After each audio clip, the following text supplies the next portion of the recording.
Sejam bem-vindos ao Nerdologia de História. Meu nome é Felipe Figueiredo, formado em História, colunista, podcaster, youtuber e professor.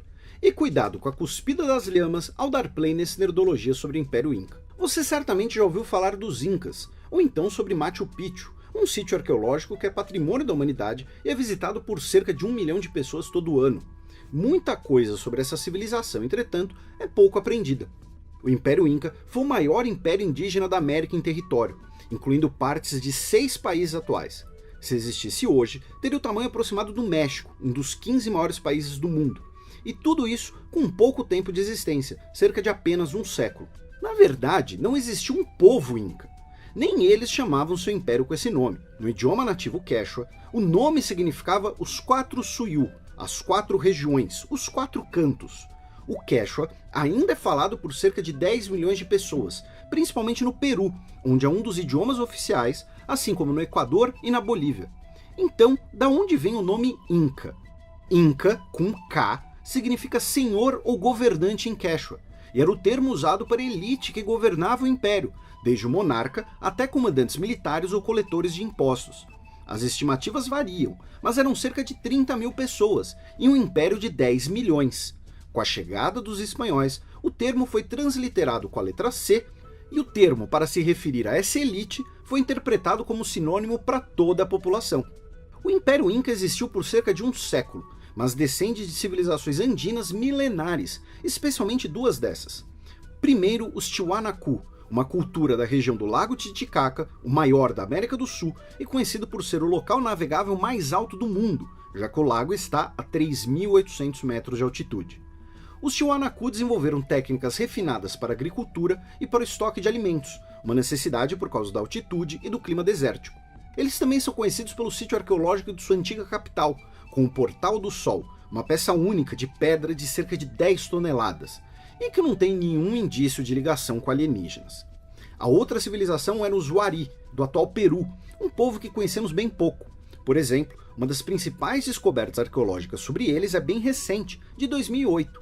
O motivo para a importância dessa cultura para o Império Inca é sua localização, controlando a região da cidade de Cusco, que foi a capital Inca. Uma fortaleza foi construída ali por volta do século XI. A expansão dessa fortaleza e a construção de templos e aquedutos foram a origem de Cusco, que tornou-se uma cidade-estado e, posteriormente, o núcleo de um reino fundado no final do século XII. Cerca de 400 mil pessoas vivem hoje em Cusco, que é a cidade mais antiga continuamente habitada do continente americano. A partir do reino de Cusco, os Incas expandiram seus territórios, seja pela conquista ou pela assimilação de tribos menores locais, que adotavam os costumes incas e pagavam tributos. Ou seja, o Império Inca era formado por diversos grupos diferentes, com idiomas locais e um sistema parecido com o que chamamos de federalismo. Entre 80 e 90 províncias menores, distribuídas entre os 4 Suyu, mais a capital como uma província separada. Cada região do império tinha poderes locais e uma hierarquia que ia até o Sapa Inca, o imperador. Abaixo dele estava o principal líder religioso, o sacerdote-chefe do culto ao deus Sol, chamado de Inti e presente em símbolos políticos atuais. Mas não sabemos quantos incas conheciam de astronomia e se teriam acreditado que Tintim causava eclipses. Os incas faziam sacrifícios regularmente, inclusive de pessoas, e eram politeístas. Uma divindade conhecida é a Pachamama, deusa da natureza e da fertilidade. Para administrar todo esse império, os incas usavam um sofisticado sistema de nós em cordões, chamados quipos.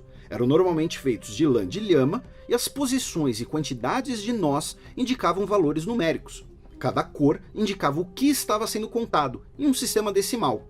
Os incas mantinham censos de população e de produção. Infelizmente, muito desse material se perdeu, com o tempo ou destruídos, inclusive as, digamos, instruções. Hoje, os pesquisadores tentam decifrar esses instrumentos, assim como buscam decifrar as formas geométricas usadas pelos incas em cerâmica, que talvez fossem sua escrita. E falando em lã de lhama, o Império Inca dependia bastante dessa espécie parente dos camelos, essencial meio de transporte em uma série de estradas organizadas, além de fonte de carne. A principal fonte de alimentos era a agricultura, cavando terraços no terreno montanhoso que permitia a expansão de terras aráveis em um sistema que envolvia técnicas de irrigação e a construção de celeiros distribuídos pelo Império, com plantio de batatas e de quinoa. Outro aspecto avançado da civilização Inca era sua capacidade de construção, com prédios de pedra extremamente firmes devido aos terremotos na região. Eles faziam isso com pedras cortadas e polidas para se encaixarem perfeitamente, sem argamassa, como a pedra de 12 ângulos. Então, como um império que contava com diversos avanços durou tão pouco? Os espanhóis chegaram ao território Inca em 1526 e notaram que eram talvez as terras mais ricas do continente americano, incluindo metais preciosos como ouro e prata. 3 anos depois, a rainha da Espanha autorizou a conquista e conversão dos indígenas ao cristianismo, e a expedição militar chegou ao atual Peru em 1532. Nos anos entre os primeiros contatos e a chegada da expedição, 2 coisas ocorreram. Primeiro, os incas começaram a ser dizimados em grandes números por doenças e epidemias, como varíola e gripe, trazidas pelos europeus e transmitidas nas rotas comerciais com os indígenas da América Central. O Sapa Inca morreu de varíola em 1527, assim como seu filho mais velho, deixando em dúvida quem deveria assumir o trono Inca. E aí entra o segundo motivo, uma guerra civil entre os 2 irmãos, o Huáscar, ao sul, e Atahualpa, ao norte. A guerra civil enfraqueceu os exércitos incas, que ficou vulnerável em um momento coincidente com a expedição espanhola. Os conquistadores se aproveitaram dessa divisão. Atahualpa foi atraído a uma suposta conferência de paz com os espanhóis.